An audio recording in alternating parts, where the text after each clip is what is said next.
هذه القصيدة موجهة لقبيلة عتيبة، كلمات الشاعر فريح بن سعد الشمري، أداء المنشد حامد الحيسوني. وجنبتنا كل المخاليق تجنيب، ونصيتنا أهل الكفوف الندية.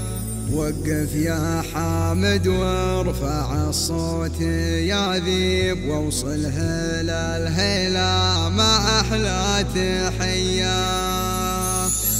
تكفوني يا ذيب أهل العز والطيب، تكفوني يا أهل الجاه والمقدرية، تكفوني يا الهيلة جفت المشاريب، مديوني يا تيبة وضاقت عليا.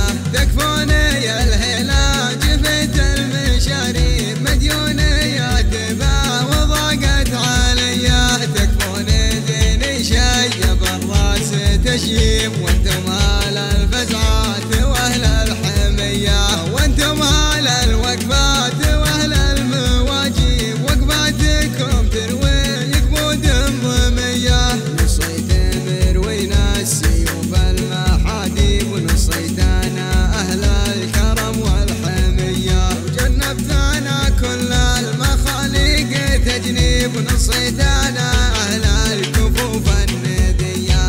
وقف يا حامد وارفع الصوت يا ذيب، وصله للهيلة مع أحلى تحية، وصله للهيلة مع أحلى تحية. تكفوني يا ذيب أهل العز والطيب، تكفوني يا أهل الجاه والمقدرية، تكفوني يا الهيلة جفت المشاريب، مديوني يا تيبة وضاقت عليا. تكفوني يا الهيلة جفت المشاريب، مديوني يا تيبة وضاقت عليا. تكفوني ديني شيب الراس تشيب، وانتم اهل الفزعات واهل الحمية، وانتم اهل الوقفات واهل المواجيب، وقفاتكم تروي يقبود ضمية. نصيت مروينا السيوف المحاديب، ونصيتنا اهل الكرم والحمية. وجنبتنا كل المخاليق